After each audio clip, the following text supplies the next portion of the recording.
All right, welcome to Your Take, our Fox 2 YouTube channel. We're so glad you're with us today. We're talking about something really interesting. You know, so many of you are watching this from home right now. And as you're watching from home, many of you are taking a break from work. You've been working from home for the last 2 years. Well, someone who knows a lot about what's about to happen, what's happening now is Jon Dwoskin. He's a business coach. And Jon, it's always good to see you. You're an author, you're a blogger, you're a Real. podcaster. What doesn't Jon do? But one thing that he certainly does very well is, in a sense, not like a psychic, but he's able to predict a little bit of the future and talk about what's going on based on some trends that he's seeing. He's a speaker who's been asked across the country to speak on this topic of what's going on in the workplace. And really, even before the pandemic, Jon, you've been talking a lot about workplace culture and business. And so we thank you so much for joining us today. Thank you for having me, Rue. So let's talk a little bit about what it is that where are we right now when it comes to the state of business? 2 years into the pandemic, caseloads are down. It seems as though many people are saying, wait a minute here, I've just gotten used to working from home. And now some bosses are saying, come on back. What are you seeing?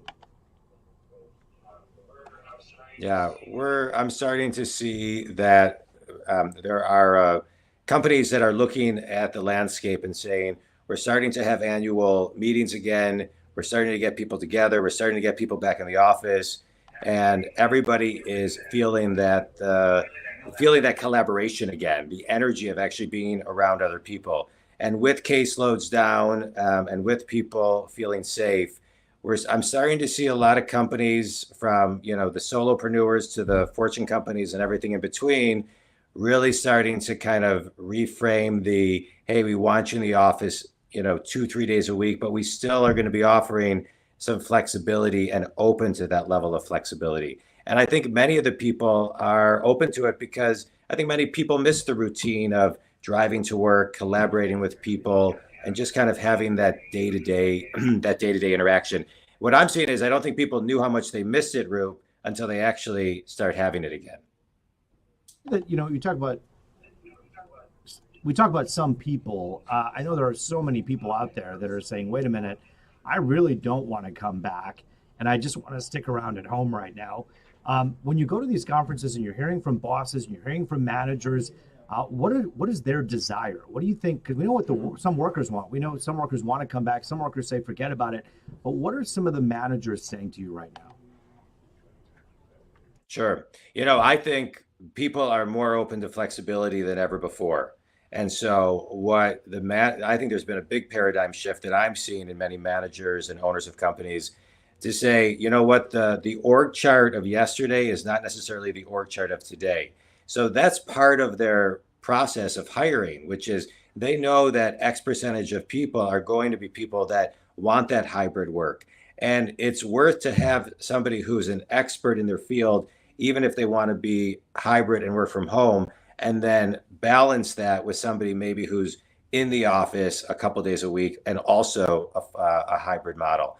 So I think the org chart of what is acceptable today, as we sit here, Roop, March 2022, is completely different, and I think much more focused on the employee and their well-being and their current situation in their life.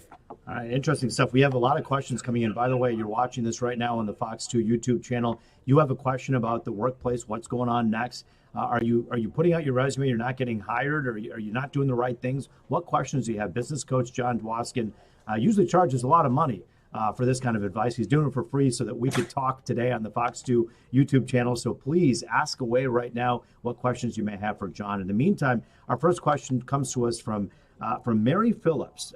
Mary's asking a very interesting question on the Fox 2 page here. When is one too old to be hired for customer contract work?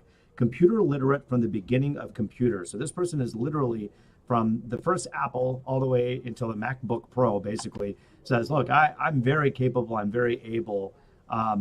What is it looking like? Is there such thing as too old to be hired in this environment, Jon?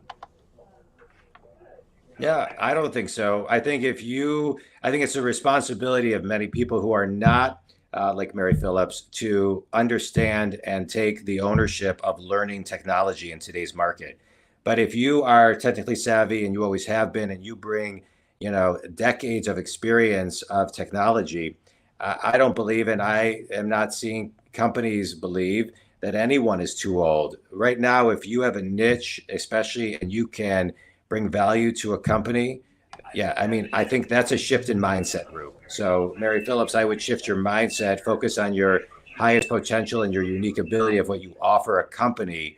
And that's what I would be focusing on. I don't think, what's too old today? I'm going to be 50 this year. I mean, when I was in my 20s, I thought 50 was old. So, and to me, 50 is really young.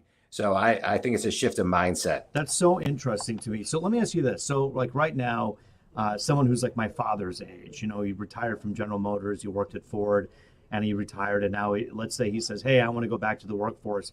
A lot of people who are in their 70s will say, wait a minute, there's age discrimination here, because that's the playbook that they remember hearing about even 5 years ago or 3 years ago. Are you saying that the pandemic may have changed that model a little bit? What I'm saying is that the pandemic has changed the model, in my opinion, of hiring people for very customized and specific jobs. And so for somebody who's been in GM and Ford, like your father, it's really important to be able to understand what your brand is and your skill set and say, hey, I here is what I am uniquely great at. And I can be part of your company, work for your company, do this with your company, and I can bring this skill set to your business. Now, when you do, I think sometimes people don't realize the skill sets they have, Rube. And so whether it's your father, whether it's Mary Phillips, it's really focusing on and saying, hey, I am really good at this one thing. And if I come into your company, I can make a big difference. I can grow your people. You can grow your bottom line. This is the impact my skill set will have on people, whether it's speaking, training, coaching, coming in on a part-time basis, full-time basis. But you have to be able to sell yourself and apply what you have done to current day and what you can do to help the company and the individuals in it to grow. So don't discount. A lot of times people think, well, I did this job for 30 years and now I don't have a skill set. Well, you do. You just have to tune in and figure out what that message and skill set is, and then promote it and sell it as a value add to the company. All right, we have some questions coming in on the YouTube channel plus the Facebook page. If you have a question for our business coach, Jon Dwoskin, everything and anything about business and the new workforce and what we're looking at, ask away right now. We'll be sure and ask your question. One of the other questions we have is from Justine. Justine is saying, John, so many say they are hiring, yet no one is calling. I have resumes out there. I have the experience. So there seems to be a sense that people are wanting to go back to the workforce, at least some people, and some people aren't calling them back. What do you tell them? Yeah. I say don't wait for the callback, Rube. I say keep on calling, emailing, promote and showcase why you're good for the job and show tenacity. I really believe that many companies consider this process of recruiting part of the interview process. How is this person's follow through? Is this person tenacious? Is this person going to be consistent? Is this person going to leave positive voicemails 3 times in a row so I can test and hear what their voicemails are like? Can they put an email together that is quick and concise? They're looking at the grammar of that email. And so part of it is part of the interview process. You have to separate yourself from others today. Don't wait for people to call you. If you want something, sell yourself and go after it. Yeah, I thought that was interesting. We talked about this on television a few minutes ago on Live at 11, and you and I had the chance to chat then.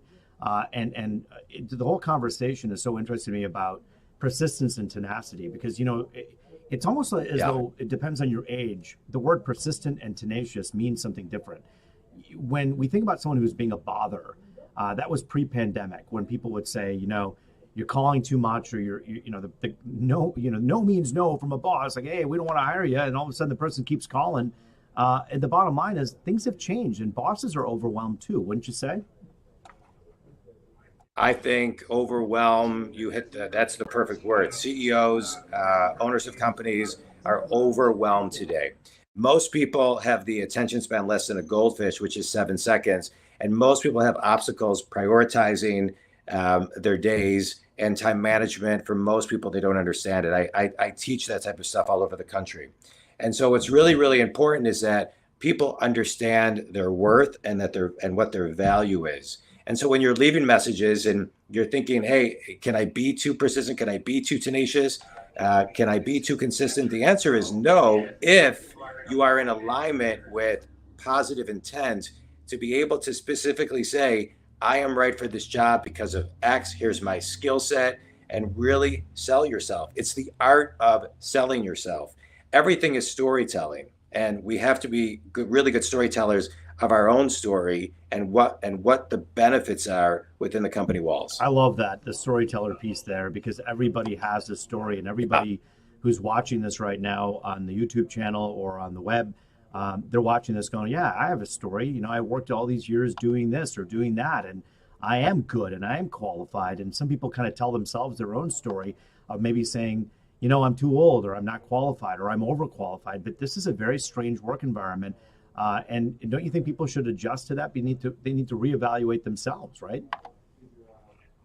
Absolutely. The narrative has got to change. You know, the same level of consciousness that got people to where they are isn't going to get people where they want to be. And it's our own personal narrative, Rube, that I think gets in the way. I mean, when you look, pre-COVID studies were showcasing that 85% of the jobs that exist by 2030 don't exist today. So all of us, me and you included, are going to continually have to do things where we are getting ahead of real time and reinventing ourselves and our skill set. And if we're stuck in yesterday's narrative, it's going to really prevent us from getting us to where we want to be. This is all helpful stuff, and so many people have questions here. I want to begin with this one.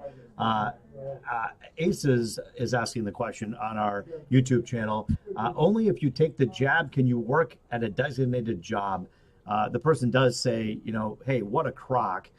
What is your experience when it comes to the jab, the vaccine, and where we're at right now? You just spoke at a conference somewhere else in the country, and I know you really gather great information. The rest of us are sitting in our offices and our homes. You're going out there and talking to people. Is that true that only if you take the jab can you get a job? How true is that statement today as opposed to like a year ago? You know, one of the things that was in the yes, I was at a conference. I was at a conference yesterday or these past couple of days with an annual meeting with about 400 or 500 people, and you know, there was really no talk of really COVID at all. I'm seeing a lot of companies bringing back people who originally had if you weren't vaccinated, you have to go. Many of those companies are actually bringing people back. And I am not hearing of vaccine mandates to come and work at companies right now, Rue. Well, that's helpful to understand and know. And if anything, you know, you're heading out and talking to business leaders throughout the country who are going to these conferences to set the tone about how they want their company to look in the coming months and coming years. And so that's a really helpful perspective. We have another question coming to us right now. John from Lady Tempest saying, stop, seriously. Those that work from home not only use way less fuel, she goes on to say they create less emissions, and they also tend to eat healthier. So basically saying, look, you know, this is a good work relationship. I think they prefer their family and being around their family than having to go to an office. And so, you know, this is something that we're hearing from a lot of people. How viable is that sentiment right now, would you say? I think it's very viable. I think that there are going to be many, many jobs and continue to be many, many jobs that are 100% work from home. If you look at the virtual assistant space, then, you know, there are people all over the world who are virtual assistants for people as people are learning to delegate things and hire best of class all over the country. And so I think it's very doable. There's going to be plenty of jobs for people who want to be at home and be with their families and raise their families. You may have to, you know, spend time looking for what that ideal job is, but I absolutely think those are out there and it's completely doable. If, like we said earlier, if you're the type of person that wants to come into the office 2-3 days a week, there's going to be those opportunities. There's going to be opportunities for 5 days a week.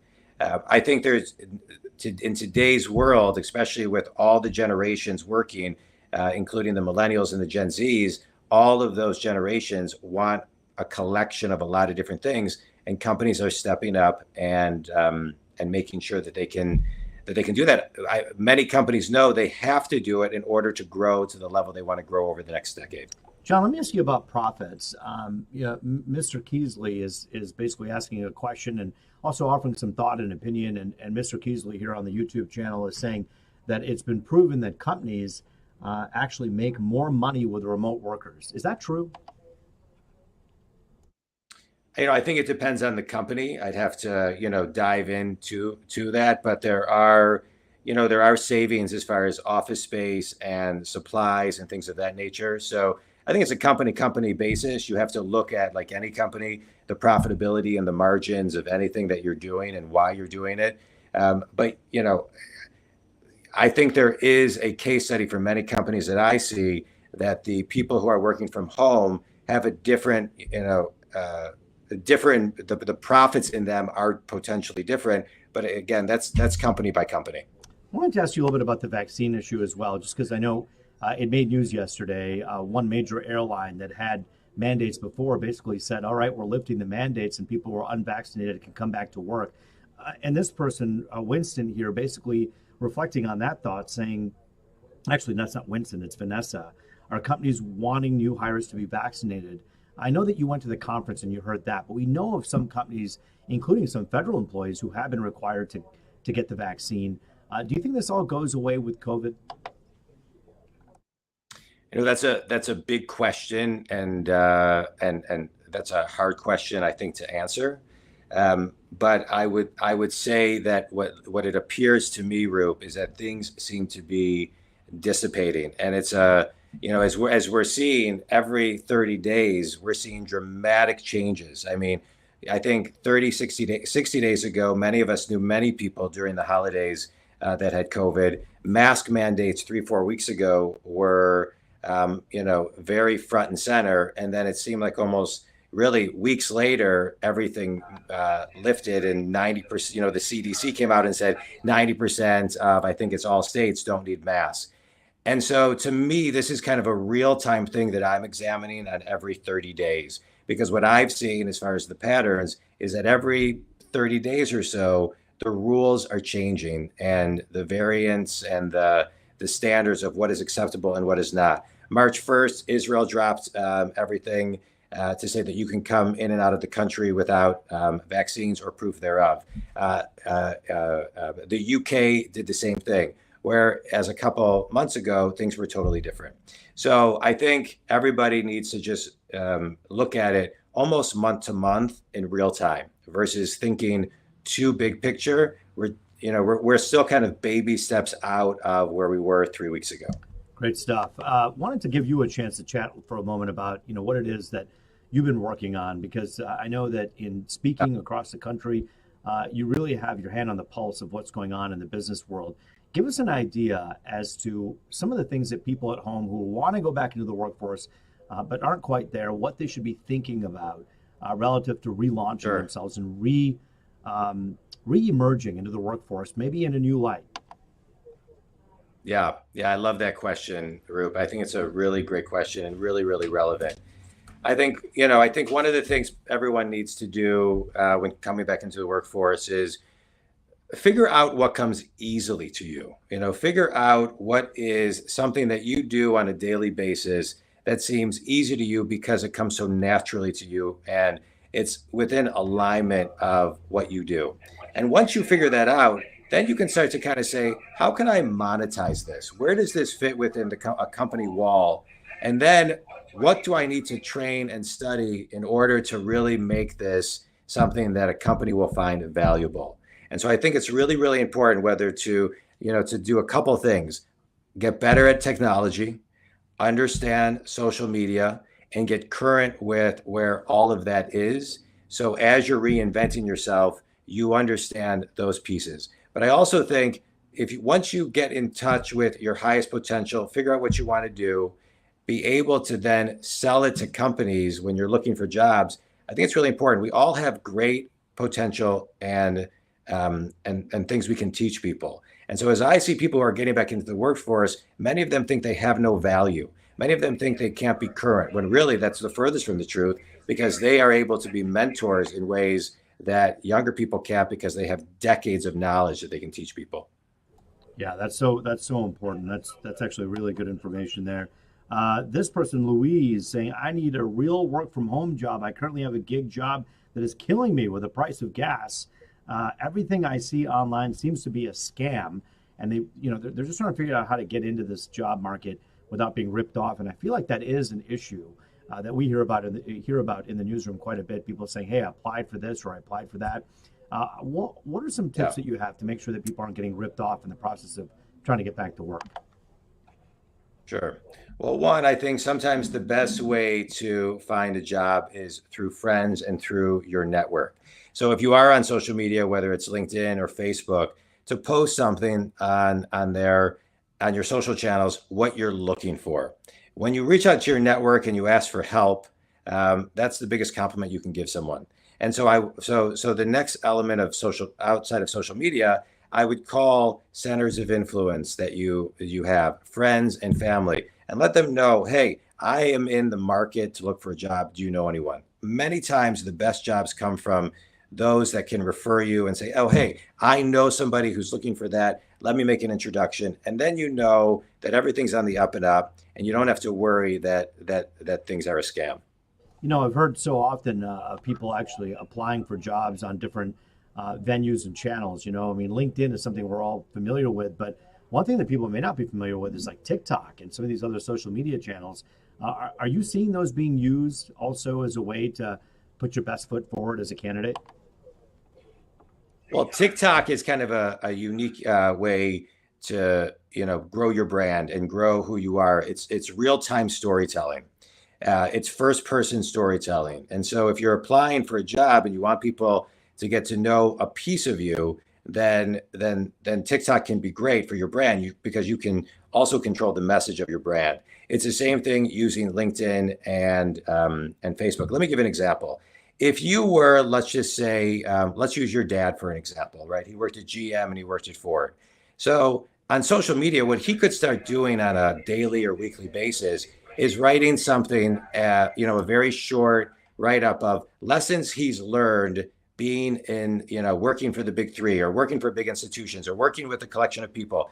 And if he wrote something every day or 3 days a week or once a week and started being consistent with it, he starts growing his brand and people start to kind of get a feel for the value he can bring to the table, right? And if he's focused on storytelling, meaning he's talking about a story and some pain that he experienced, some success, some failures, and what the plan of action was, and something empowering that people can learn from him, then all of a sudden, Roop, he starts growing his brand as a solution-oriented person, bringing tons of history in work experience. So when he applies for a job, he can say to someone, hey, check out what I'm doing on LinkedIn and Facebook, and then they can see comments, likes, and things of that nature. So I think it's very important to be as real time. Social media gives you instant credibility with older credentials.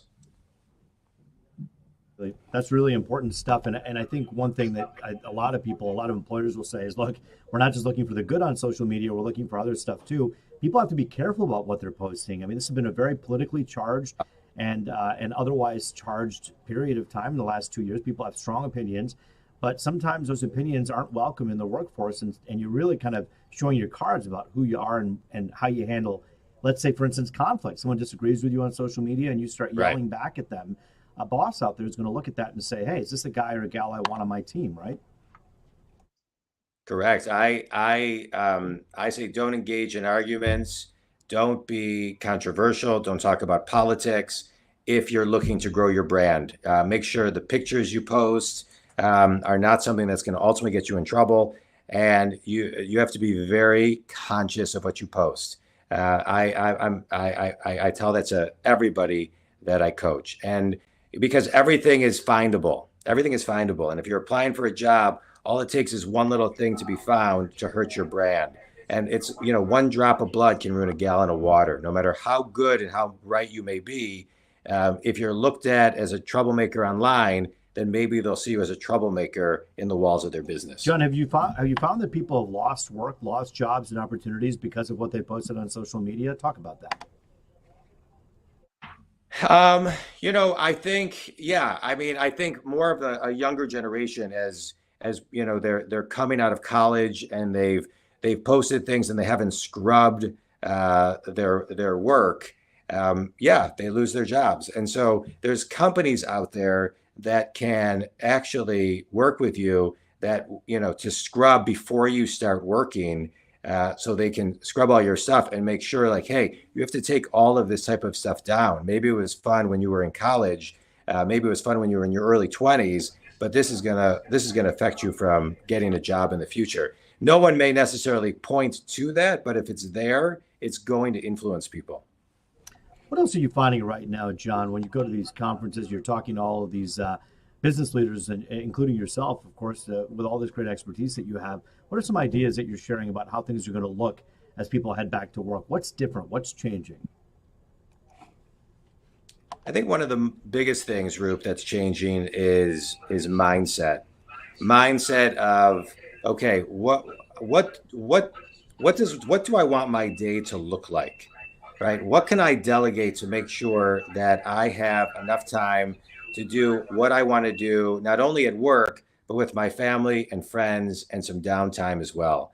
And so I think that that idea of working 80, 90-hour weeks or 70-hour weeks has really, really shifted. And so what people are doing is they're reaching out more to virtual assistants. They're investing in themselves in their business and executive assistants to say, okay, I'm going to start delegating more. I'm going to start being more conscious with my time. I'm going to start incorporating recalibration time in my calendar throughout the day, because to go from one to another to another to another without taking a breath isn't healthy. I knew that, and I learned that during COVID. And so the whole mindset of self-care throughout the day and not burning it to that old school badge of honor that, hey, I worked more hours than I did this and I didn't take a break, that's dissipating a bit. And people are getting more realistic with more of a balanced state. Not that they're not working hard and not that they're not doing a ton, but they're making sure that they incorporate because they're more in alignment with their own personal values of what's important, which I think COVID did very early on during the first lockdown. Yeah, so true. We're going to get to a question from Duckless Plus HVAC. Yes, some people are actually using their company names on their YouTube channel. That's smart, by the way. That's a great way to market yourself. Right. But I wanted to ask you a little bit about what it is that we're looking at when it comes to some of the jobs that are available. You mentioned the personal assistants. I imagine that you just mentioned there's more of a need for these personal assistants. I would think then that there are more opportunities for personal assistants who can also work from home. Absolutely, absolutely. The virtual assistant is huge in today's market. There's lots of companies. I just saw one on 60 Minutes that launched a national group after it was once they lost their job and the pandemic hit. But the VA space is a great space to grow a business right now, and helping people. You know, if you have a skill set where people can delegate something to you and you can do it for them, whether it's writing, we're seeing more people writing blogs, and we're seeing more people create companies where they will ghost write blogs on a consistent basis. We're seeing companies help with video production and editing. We're seeing more people understand the power of marketing, and marketing companies can start and grow in a remote way all over the country that teach people how to do the videos, write ebooks and things of that nature. So there's so much that you can outsource today where you don't even need a marketing department. It's great. You just have to take a couple minutes and think about what you can do in your skill set to really help somebody, and what can you do that somebody can delegate to you that will help them, save them time, and get back into the mission of them wanting to be more, spend more time with their family. Yeah, good stuff. Let's get to that question from Duckless Plus HVAC. With baby boomers retiring, there is no better time to step up and take on more work, and that's true too. You know, we talk about the Great Resignation. There's been not the Great Resignation, but the regular resignation that, of course, was already happening of people leaving, and those jobs are opening up. I know I talked to the Sewage and Water Board not long ago, and they were saying that some crazy number. The percentage was, I think, upwards of close to 40% of the workers were expected to leave in the next 7 to 8 years. There are a lot of openings and a lot of industries looking for work right now, wouldn't you say? There's a lot of openings, and it's hard to find people right now, and it's hard to and so recruiting and retaining are two of the driving things that many companies are doing right now. Recruiting, my advice on recruiting is you have to spend time every day recruiting. It's not something that you want to do just when you need to be recruiting because it takes so long to find people. The average person stays at a job right now 2 to 3 years. And so we know that we always need to be recruiting because we need to be filling up that pipeline no differently than we do with clients and new clients, et cetera. And once we get people, we need to really focus on retention. And we need to focus on retention to make sure that we're training them, growing them the way that they want to be grown and that they need to be grown. So recruiting and making sure that no matter how desperate you are to hire people, the reason you need to be recruiting every day is because you still need to hire slow and either find the right seat or fire fast. Because there's nothing more toxic than hiring the wrong person because you're desperate and you just need that new hire. That's why, in my opinion, you should be recruiting 15 to 30 minutes a day, looking at resumes, looking at LinkedIn, looking at Indeed, reaching out to your network, and really, really spending time finding the right people for your organization that are in alignment with the company values and can bring to the table their best. I wanted to ask you about those company values. If you're working from home, how are you to, as a potential employee, understand the company values when you join a company remotely? That's something that I was really curious about in terms of what your thoughts are on that. Yeah. For that, it's all about company onboarding. It's all about company onboarding and great management. Onboarding to make sure that when somebody comes on and or takes a new position and moves from maybe in the office to at home, you're onboarding them, and it's all about great management, Roop. A great manager, whether someone is in the office or at home, is staying connected to their team. And whether that's a combination of one-on-one meetings, weekly team meetings, by twice a week team meetings, where everything that they're doing is echoing not only what they can do for the team, but what the company values are, and finding different ways to kind of layer that into the conversation and keeping it front and center along with the vision of the company as well. Yeah, that's so interesting. I think that cultural piece of like what it feels like to be in a building with someone is missing, but you're saying it's important to onboard in a way that reflects the culture. What are some perks that you're hearing about that companies are using to help get people on board? The perks differ across the board. I mean, right now, it's so hard to find people. We're seeing people, give large incentives just to come over to the company. One of the things that I think is important for incentives are well-being incentives, Roop.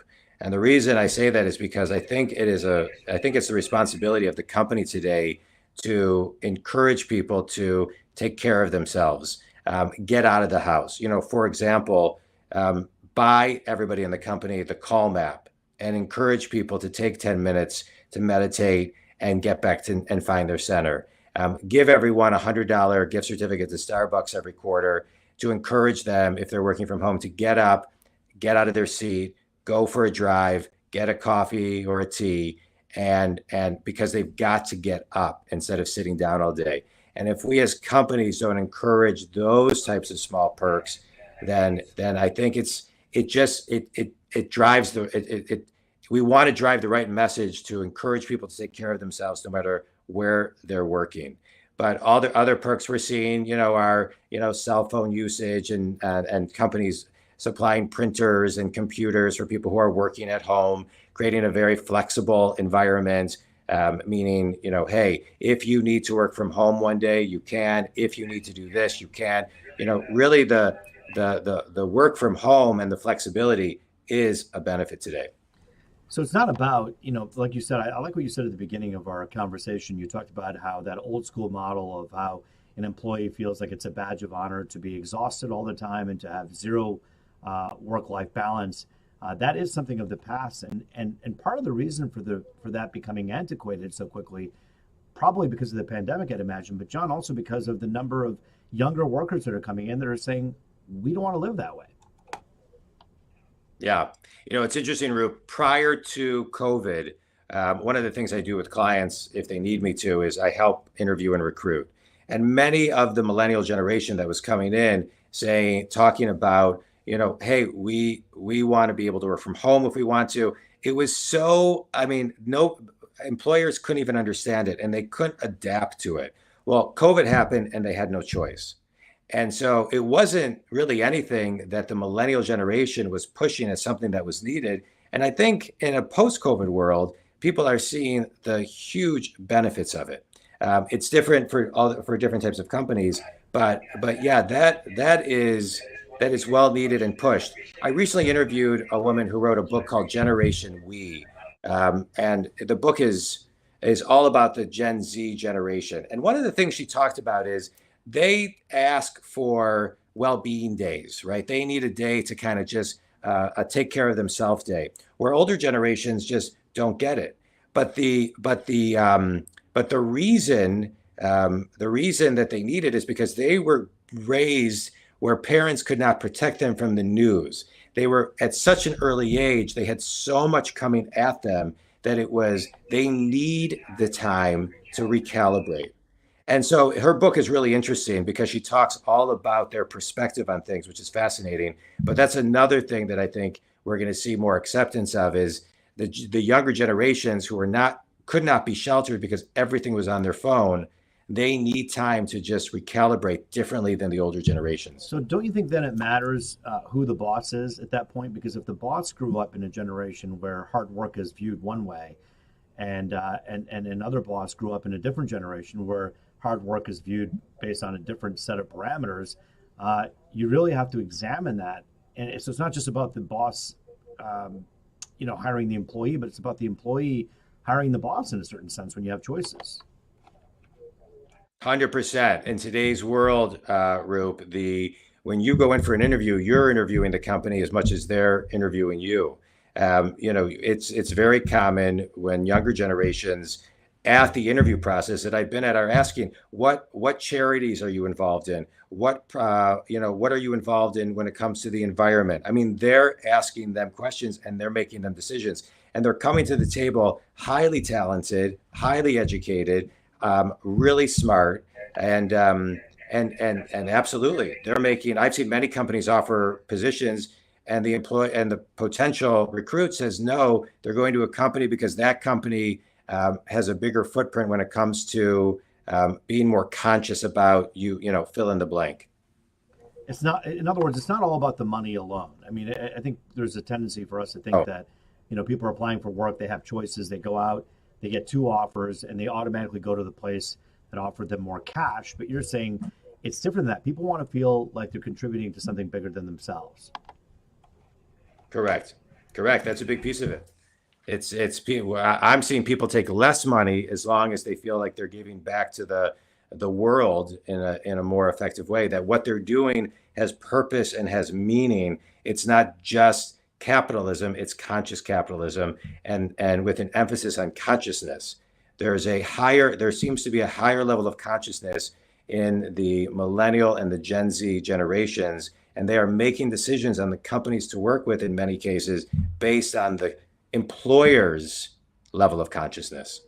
So what is it that let's kind of split this conversation up into two as we round out this conversation in general about where we're at with the workplace. As you take a look at the next 3 months, 6 months, a year, what should bosses be doing right now if they're looking for good employees who are sitting on the sidelines right now? And if you do want to get into a little bit about why people are still sitting on the sidelines, I'd be curious to know your thoughts on that as well. So if you want to begin there, why are people still on the sidelines? Why aren't people back at work right now? Is it childcare? Is it what seems to be the main issue? We'll start there. Yeah.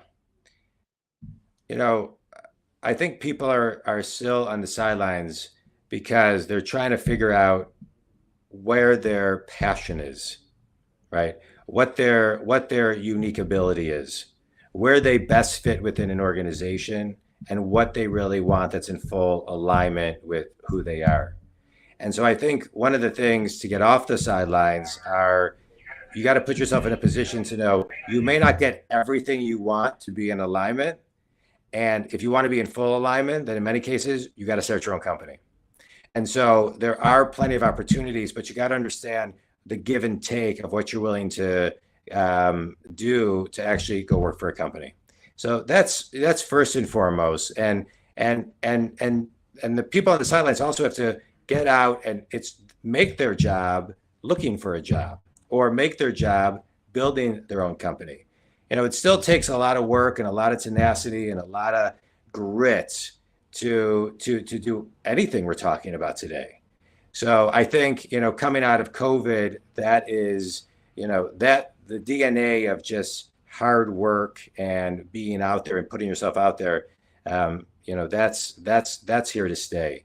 As far as what employers are looking for, you know, they're looking for people who, you know, fit their organization, who come in with questions, who come in and start the interview process, you know, really in a positive way, you know, asking questions, sharing their stories, sharing what they can bring to the table. And they're looking for the best of the best because everyone knows that it costs a lot of money to hire the wrong person or a toxic person. And so what the person who's interviewing needs to make sure they're doing is that they are showing up with their best self. And when they show up their best self and the employer shows up in their best selves and there's full alignment, then it's just a fit. So companies to me are looking for alignment. And it's so interesting.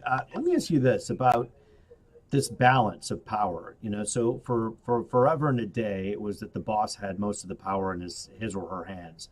And the boss is the one who makes a decision about culture, about productivity, about how people should feel about their work. And then all of a sudden, the Great Resignation happens, COVID, and everything else. And all of a sudden, you feel like the whole balance of power is shifted into the employee's hands. It's what we want. We're going to determine the culture. Do you see it going back to where it was before, or do we find a balance? Well, I think the balance is in great leadership, Roop, because great leaders who run any size company, whether it's a solopreneur or a fortune company or anything in between, 90% of a culture is based on how that person walks, talks, speaks. Everything they do is impacting the culture in either a positive way or a negative way. And then that goes down to the manager line and the VP line. And then that goes down to how they manage everybody individually. And then everybody in the company. And so there's not going to be a revolution if the leadership leads at a high level with respect and empowerment, because leadership today is about evolution and bringing the best and empowering people and listening to the people and giving them what they need and want to be the best that they can be. It's then the employee's responsibility to make sure that they're with the company where they are in alignment with. But leadership today has never been more important to make sure that as leaders are evolving, leaders invest in themselves and the evolution of themselves and of the company, and they have higher expectations of everybody in the company. And most people are more vocal today to leadership. So leadership knows what, where, why, and how they need to evolve to lead the people. I do think, that people are looking for strong leaders and mentors to follow. And a good leader also is an intelligent follower because they follow what their people need. They listen to what their people need, and they listen to the shareholders and their people. Yeah, the iron fist doesn't seem to be the best route for those who want effective leadership with a whole new work crew Correct. of a different generation who are coming in and trying to make a difference in the world, just like the bosses are. So in the next 3, 6 months, 1 year, what can we expect to see? Take us into the future, Jon. I think we're going to see a lot of companies invest more in their people. I think we're going to see a lot more companies invest in training and coaching and group coaching and one-on-one coaching, because whether they're in the office or out of the office, they know that they need to arm their people with the best possible resources and always be training them on an ongoing basis.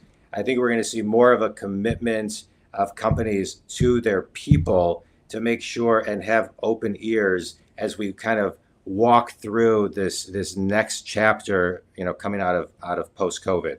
Good leadership will have their ears to all people within an organization to make sure that they are growing, because it's really important for a company to grow, to scale, to make money, right? If they don't make money, then they can't be there the next day. But people, in my opinion, people are critical and number one in the equation. And so how to take care of their people and listen to their people, we're going to continually see a big evolution. I think we're also going to see, Roop, a lot of entrepreneurs spark up, because a lot of people are looking at businesses today and saying, how can I do that better? How can I make that better? I think we're going to start seeing more people who are entrepreneurs and maybe don't want to start something from scratch, move into a franchise model where they have independence, but it's more kind of in a box. And I think we're going to see a lot of great growth over the next decade as we move towards the 85% of the jobs that don't exist in 2030. 85% of the jobs that exist in 2030 don't exist today. So we're going to see every year things popping up. The next 3 to 6 months, I think we're going to start seeing more people come back into the workforce who have been on the sidelines. And I think we're going to see a lot of growth and continual growth in business. So interesting. One last comment from one of our Fox 2 viewers saying most people leave because of bad bosses. Our CTO had to reel in the toxic managers over the last year, and now the culture at this person's company, they say, is thriving again and productivity is up. So this isn't just stuff that business coaches go around the country speaking about. This is based in some science and some psychology and really some philosophy and spirituality about how you feel about your life and where you work. Absolutely. People don't leave companies, they leave managers. If you are a business owner and you have people leaving, it's typically because you haven't trained your managers. Very typically, Rue, managers get promoted because they were great at their jobs, but they don't know how to manage people, and then the companies don't train their managers. That is a critical step. So I agree with that viewer. Bad bosses can ruin a culture. That's why it's all about great managers and great leadership. And a company needs to be looking and saying, okay, over the next 3, 6, 12 months, do we have the proper leadership in place to grow the company and the people and make people want to come to work every day and be their best? Because nobody wants to come work for a manager that is a bad people person and not treating anybody with the respect that they need. So I agree. People leave managers and not companies. And if you're a boss who's watching this and you feel like you're finding yourself in a bitter, sour position where you feel like all of these workers are a bunch of lazy people, or you're starting to blanket how you feel about all of the changes that are happening, maybe it's time to look for another job yourself, right? Well, if you're the owner, was your question if you're the owner of the company? Yes, the owner of a company, the boss, someone who's just kind of bitter about the way things are going. Yeah. Then if you're that person and that's the culture that is going, then you should find a mirror and look in it, because it's most likely your fault. Because if you are a leader and a boss of a company that has that type of culture happening, 90%, 95% of the time, it's because of whatever you're doing or not doing. And you need to get some coaching, and understand how to grow a business and empower and be there for your people. Really great information. Jon Dwoskin, the website is jondwoskin.com. A really great website too to check out, because you have a lot of awesome information, and you write about this, you speak about it, and it's really your bread and butter. And so for you to spend the last close to 50 minutes with us chatting it up really means a lot. This video will be shared over and over again. We had our viewers now, and then we'll have viewers again later. So if you have a question for Jon, or maybe you want to hire Jon to speak at your company or consult, go to jondwoskin.com. Jon, we thank you for your time. Any parting thoughts for us? Any advice that you'd like to give people that you give when you go on stage, when people pay money to go see you speak? Yeah, I would say two things, Rue. No one to ask for help. I think that's a thing that people don't do is ask for help enough. And just be great. Remind yourself what you're grateful for. I think these can be difficult or hard times. And I think the more we remind ourselves what we're grateful for, the easier it is to get back to center, understand what our highest potential is, and really think about what you want in your life because you can have it. You just got to set some time every day to plan it and map it out and think about what comes easily to you because what comes easily to you, even though it may not seem that way, you can monetize it and do some great things with it. Jon, we thank you so much for your time today. It's been really fun to be able to chat with you. I was bouncing back and forth between the cameras here. I'm a one-man show, so we should have been showing you there, Jon, not my mug, but your mug. Yeah. But here we are talking all right, again. Drew. Listen, I want to say thank you and join us again when you have something going on. You feel like there's a trend that you're noticing. Talk to us, and we'll be talking on television. We'll see you back here on the web as well. Thanks for your time, Jon. Right. Thank you so much. Appreciate everybody. Well, thank you. That was Jon Dwoskin, our good guest who joined us today to talk about the future of the workforce. We're going to be doing this once a week, at least, trying to hop on the old YouTube channel and answering your questions. We're going to come back and talk about Russia next week and chat about what's going on with that because so many people have questions about the warfare that's going on in Ukraine and asking questions that may seem basic to some people, but other people have some questions about how we got here and why the world is where it's at. So interesting stuff next week on Friday at noon right here on the Fox 2 YouTube channel. I'll see you then. In the meantime, we'll see you tonight on Fox 2 News at 5, 6, 10, and 11. We look forward to that. Have a great day, everyone. Thanks again, Jon.